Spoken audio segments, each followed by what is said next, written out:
Estamos de regreso en la pasarela. Pare mucho la oreja, por favor, porque el tema de hoy es sumamente importante, interesante y sobre todo va en relación 100% no solo con su salud, con su vida. Y es por eso que quisimos invitar al más fregón, al doctor Antonio Gerardo, que él se la sabe de todas. Ahora sí ya lo voy a comprometer, doctor. Aquí ya no hay margen de error. En realidad, él es un doctor que sabe perfectamente qué es el COVID-19, las vacunas, los efectos. Hay tanta mala información. He escuchado a muchos de ustedes que me siguen en redes y me ponen, Ale, ¿cuál es la mejor vacuna? O ¿sabes qué? Es que en el pueblo de San Miguel pusieron la China y la China no nos va a servir. Y bueno, es por eso que les presento al doctor Antonio Gerardo Rojas, que es cardioneumólogo e intensivista, jefe del servicio de neumología del Hospital Civil Fray Antonio Alcalde, coordinador de la carrera de terapia respiratoria de la Universidad de Guadalajara de Ciencias de la Salud. Imagínense tener cuando se oye no le da emoción, doctor, que dice, ¡ay, yo soy ese! ¿No? No, claro, por supuesto. Orgullo. Pero también es una gran responsabilidad porque tener esos cargos finalmente lo comprometen a uno a ser muy objetivo en todo en todo lo que uno dice, todo lo que uno expresa, ¿no? Del tema Claro. de la cardioneumología, de la terapia respiratoria, de los enfermos de cuidados críticos, o sea, y por supuesto, pues en este momento que estamos siguiendo muy de cerca la pandemia aquí en Jalisco, pues nos hemos tenido la oportunidad pues de ver pues todo lo que hemos aprendido desde que fueron los primeros casos de la pandemia aquí en Jalisco y también pues aprender mucho de lo que nos ha enseñado esta enfermedad, ¿no? Claro. Yo creo que esto para nosotros ha sido muy importante y ha dado la pauta para que nosotros sigamos ofreciendo una información muy objetiva, sobre todo por tantas controversias que hay de esta enfermedad, ¿no? Así es, doctor. Yo creo que la principal es, ¿nos vacunamos o no nos vacunamos? Yo creo que esto es muy claro. Déjame comentarte que probablemente existen dos acontecimientos en toda la historia de la humanidad que han mejorado la sobrevida de los seres humanos. Una es la vacunación y el agua potable. O sea, esos dos acontecimientos mundiales fueron los que han cambiado prácticamente la sobrevida de los seres humanos. Entonces, cuando tú me preguntas esto, pues yo simplemente te voy a contestar que debemos vacunarnos. Así O sea, es. la vacunación es la única posibilidad que tenemos ahorita de protegernos de una enfermedad que no solamente ha sido de una región, o sea, ya es un problema mundial y es un problema en el cual nos tenemos que proteger, ¿no? Así es.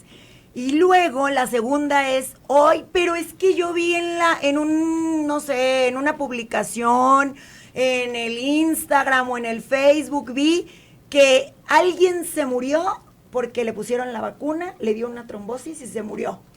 No, yo creo que son casos muy aislados y tomando en cuenta pues la balanza de los efectos adversos o las coincidencias de un efecto adverso, en este caso de una vacuna, pues no podemos considerar que es algo general, ¿no? Claro. O sea, yo creo que es más importante el pensar que una vacuna nos va a formar anticuerpos para defendernos de una enfermedad que ha sido catastrófica en todo el mundo.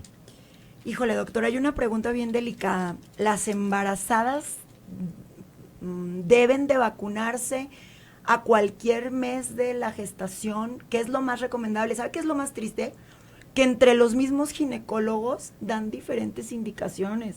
He escuchado a ginecólogos que dicen no te vacunes y otros les dicen a sus pacientes embarazadas que sí lo hagan. ¿Usted qué recomienda? Es muy probable que aquí la respuesta sea de que tenemos que esperar un poco. Y esto es porque los estudios y los ensayos, los primeros ensayos que se han hecho de las vacunas, y no solamente de las vacunas, generalmente de todos los medicamentos que se ensayan, ¿sí? En fase 1, 2 y 3, descartan a las embarazadas. O sea, esto creo que en el grupo de ginecobstetras deberían de ponerse de acuerdo. Así es. Sí, ¿por qué? Porque es algo muy delicado, es algo muy delicado. Ahora, si las vacunas no se han ensayado en grupos de embarazadas, yo creo que tendremos que tener esta precaución.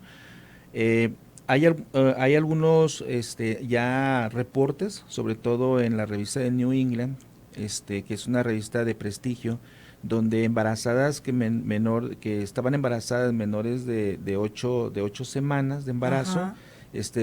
pudieron, algunas de ellas desarrollaron algunos abortos espontáneos después de la vacunación. Entonces hay una evidencia ya en un artículo ya publicado internacionalmente, que lo único que nos indica es que debemos de tener precaución en este grupo en esta categoría digamos, de embarazadas, ¿no? Menores de 8 semanas. Pero bueno, yo creo que aquí es muy importante, porque también llega la controversia, porque la gran mayoría de las mujeres embarazadas que ya tienen un embarazo en evolución, digamos, más de 4 o 6 semanas, pero de 4 o 6 meses, cuando desarrollan la enfermedad del COVID-19, también les va muy mal. Entonces, yo creo que aquí es algo que tenemos que platicarlo, debe de llevarse a consensos internacionales, a consensos nacionales, para tomar una decisión de que sí o no se deben de vacunar a las embarazadas, y en qué etapa de su gestación. Esto es bien importante. ¡Qué ¿no? barbaridad! Es que lo que está diciendo el doctor tiene muchísimo sentido. A ver, es un virus nuevo. Absolutamente todo el mundo no sabía cómo tratarlo. O sea, ahora sí que es prueba y error, prueba y error. Por ahí dicen, oigan, las consecuencias de aquí a 15 años, 20 años de la vacuna, realmente dicen que va a ser nulas, o sea, que realmente no habrá consecuencias, pero pues nadie tiene así como la certeza de de verdad no vaya a pasar algo en un 100%. Miren, hay efectos secundarios hasta en las aspirinas. Entonces, también los organismos son muy distintos, y lo que a ti puede que no te pase nada. Digo, mis papás son de la tercera edad, y lo comparto así rapidísimo. El oncólogo de mi papá tiene cáncer, tiene metástasis, y el oncólogo sugirió que se vacunara. Él asistió a la vacunación, y mi mamá, o sea, ya son personas arriba de 70 años, o sea, 74 y 70 años. Bueno, mi mamá no sintió nada, ella dice, yo no tuve ninguna complicación. Mi papá, pues, obviamente, al ser un enfermo de cáncer y metástasis, él dice que sí, que le dolió horrible el brazo, y se sintió muy débil, muy agotado. Entonces, cada persona es una historia, y cada persona tendrá su propia experiencia con la vacuna, pero en el caso de las personas, bueno, yo sí, yo sugeriría, porque sí he preguntado a varios doctores, que las mujeres embarazadas mejor no salgan de casa y que no viajen, o sea, que no vayan a lugares donde hay muchísimas personas, no vayan a los supermercados ni a los tianguis. O sea, digo, son 9 meses, y mejor espérense, no se vacunen, y ya después que tengan su bebé, en cuanto lo tengan prácticamente vayan y asistan a la vacunación. La verdad es que sí, es cierto lo que dice el doctor Antonio Gerardo, no se han puesto de acuerdo los ginecólogos en cuanto a si sí se la ponen o no. Vámonos a corte y yo regreso. Estamos de regreso en la pasarela con un tema súper interesante, el long COVID o COVID largo. ¿Qué es, doctor? Bueno, yo creo que primeramente tendremos que definirlo, porque según las guías clínicas que se encuentran en la actualidad, y basándonos un poquito más en las españolas, porque creo que son las que más se acercan a la definición, es primeramente son el COVID o la enfermedad de COVID-19 agudo, donde es la primera etapa de la enfermedad, donde pueden persistir los síntomas hasta los 14 o 21 días, ¿sí? Después sigue otra definición que son secuelas de enfermedad de COVID-19, en la cual ya tenemos ya problemas asociados a la enfermedad que son ya problemas persistentes, ¿no? O sea, son aquellos pacientes que son graves, que ingresan a las unidades de cuidados intensivos, que tienen una estancia muy prolongada con ventilación mecánica, que sobreviven a la enfermedad y sobre todo son pacientes que tuvieron una estancia larga dentro del hospital y que pueden tener secuelas como problemas obviamente respiratorios, pulmonares, desarrollar secuelas de cicatrización pulmonar como puede ser la fibrosis pulmonar. Y el término de long COVID, ¿sí?, que es un término que es también conocido como COVID persistente, en la cual la definición son aquellos síntomas persistentes de la enfermedad por más de 4 semanas, incluso por más de 12 semanas. O sea, todavía no hay una concordancia en cuanto a si es 4 o 12 semanas. Sin embargo, quiero comentarte que lo que estamos observando hoy en día son pacientes incluso más de 12 semanas, incluso 3 meses, que aún siguen teniendo esta persistencia de los síntomas. ¿Cuáles son los síntomas más importantes? Generalmente son pacientes que se presentan con dificultad para respirar, esa es la más importante. Aquí quiero hacer una aclaración porque la dificultad para respirar en los pacientes con long COVID se debe a una debilidad, sí, sobre todo de una debilidad de los músculos respiratorios, principalmente el diafragma. El diafragma es un músculo, quizás el músculo, no es quizás, es el músculo respiratorio más importante y se encuentra, divide el tórax y el abdomen. Este músculo se debilita y evidentemente los pacientes pueden tener disnea o dificultad para respirar, ¿no? El otro síntoma es la tos, una tos que puede durar más de 4 semanas también y puede presentarse en este grupo de pacientes. Y luego están los otros síntomas que pueden estar relacionados con problemas neurológicos, como pueden ser el entumecimiento de los brazos, de las manos, incluso nada más de los dedos de las manos, ¿sí?, que pueden estar ocasionando también algunos problemas cutáneos, como pueden ser urticaria, por ejemplo, y algo muy importante que tiene que ver con, por ejemplo, la caída de pelo, ¿sí?, la caída del pelo, se debilitan también las uñas, y bueno, todo eso tiene una consecuencia que ahora le llamamos como long COVID. Y por último también comentarte que un síntoma que también es muy frecuente es personas que tienen pérdida de la memoria. O sea, sobre todo de la memoria reciente. Ahora, todo esto tiene que ver efectivamente por una afectación de tipo inflamatorio que pudo haber también estado implicando a nivel del sistema nervioso. ¿Y es posible recuperar todo al 100 como estaba antes? Sí, es posible teniendo una buena evaluación, evaluación y sobre todo dirigir el tratamiento en esta etapa de la enfermedad a la rehabilitación, ¿no? La rehabilitación pulmonar y la rehabilitación cognitiva, la rehabilitación neurológica, pues yo creo que es lo más importante, ¿no? Ahora, una pregunta que nos hacen con mucha frecuencia es ¿en qué momento pueden iniciar la rehabilitación? La rehabilitación, sobre todo la rehabilitación pulmonar, debe de iniciarse prácticamente después de la 3ª semana de que los pacientes tienen los primeros síntomas de enfermedad de COVID-19, ¿no?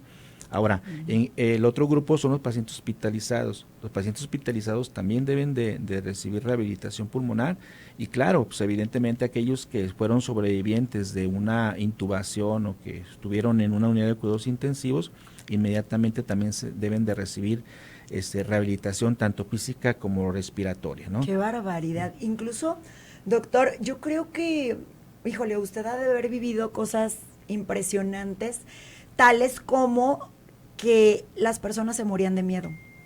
¿Cuántos pacientes tenían COVID y de verdad era tanto el miedo que les dio un infarto?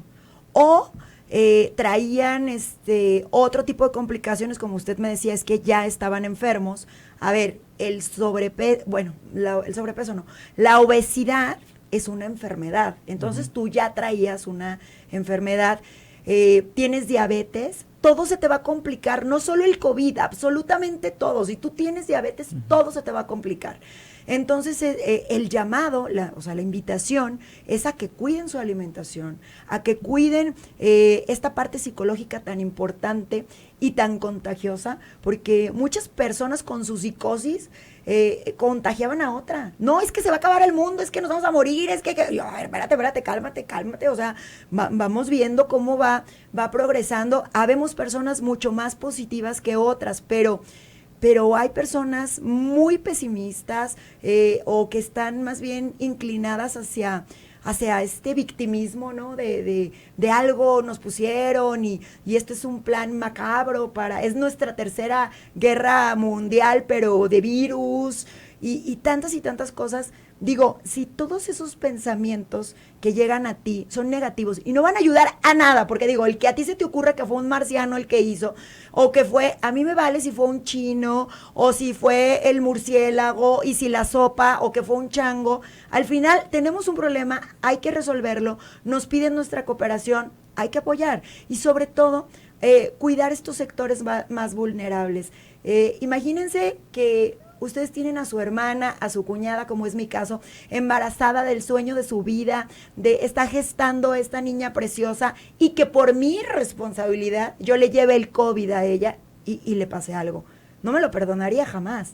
Entonces, piensen, era lo que les decíamos aquí en la radio, por favor, todos tenemos abuelitos, todos tenemos papás, o sea, tenemos tercera edad, pero voy a regresar con un temazo, que es los jóvenes. A los jóvenes les está valiendo una pura y dos con sal y no se están vacunando y se rehúsan y dicen, ¿sabe qué no?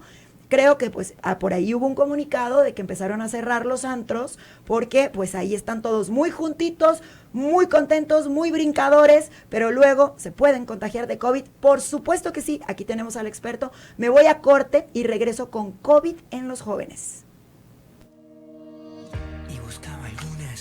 Que te hiciera comprender.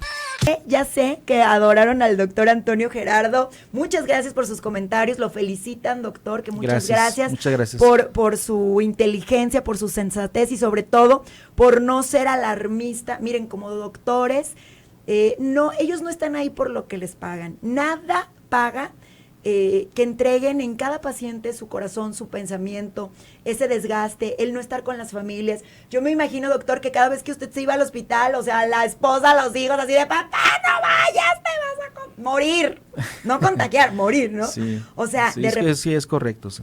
Es súper complicado, sí, ¿no? Claro. Y decir, o llegar del hospital y llegar a casa con el temor de que puedes contagiar a alguien. ¿Lo también. ¿Traeré o no lo traeré el correcto, virus? Sí. ¿Qué onda? Entonces, bueno, íbamos a hablar de los jóvenes, que con eso vamos a cerrar, doctor, que es muy importante. Únicamente el 10% se ha registrado. ¿Qué pasa con los jóvenes? ¿Por qué creen que no se van a contagiar y mucho menos van a fallecer, ¿no? Por COVID. Yo creo que esta es una tendencia ya general.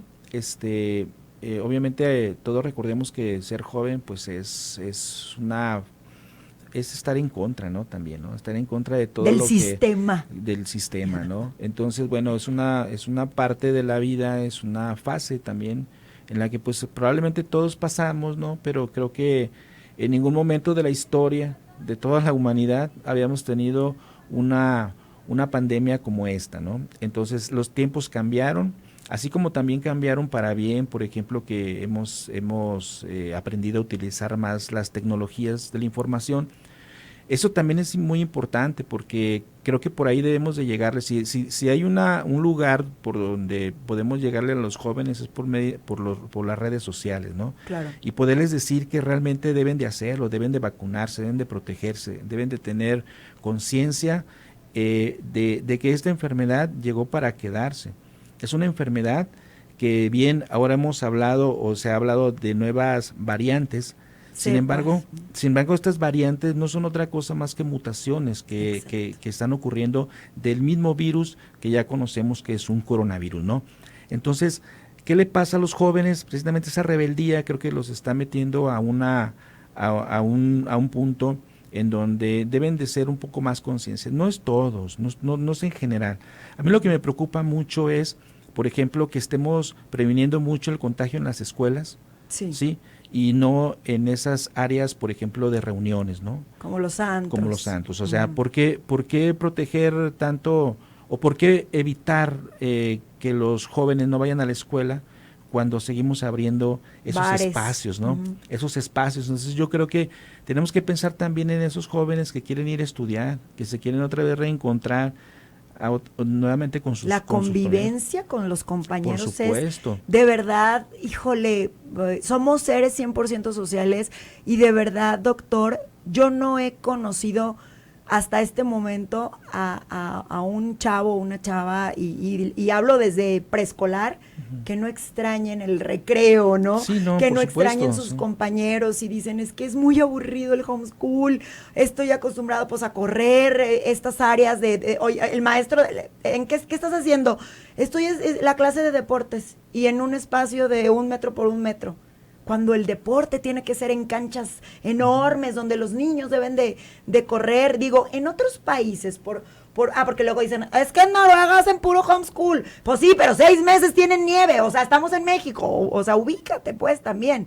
Y nosotros, como mexicanos, somos muy cercanos. Para nosotros la convivencia, esta parte social es súper importante. Vemos a niños, a ver, lo que voy a decir es bien fuerte y se me enchina la piel. Yo tuve casos de suicidio de niños de 8, 9, 10 y 11 años. ¿Por qué? Porque esta nueva realidad de homeschool extrañaban. ¿Por qué? Porque eran niños abusados, obviamente, en casa. Y su único refugio era la escuela. Y en la escuela eran felices y corrían y estaban con la maestra y se sacaban buenas calificaciones o malas. Eso es lo de menos. O sea, vaya, ¿cómo socialmente, recuerden cuando ustedes iban a la escuela, cómo nos formó? No nada más eran las materias que aprendiste, que es importante, aprendiste a socializar, saliste de la familia y viste que hay otras familias, que hay otras religiones, que hay otra manera de comunicarse.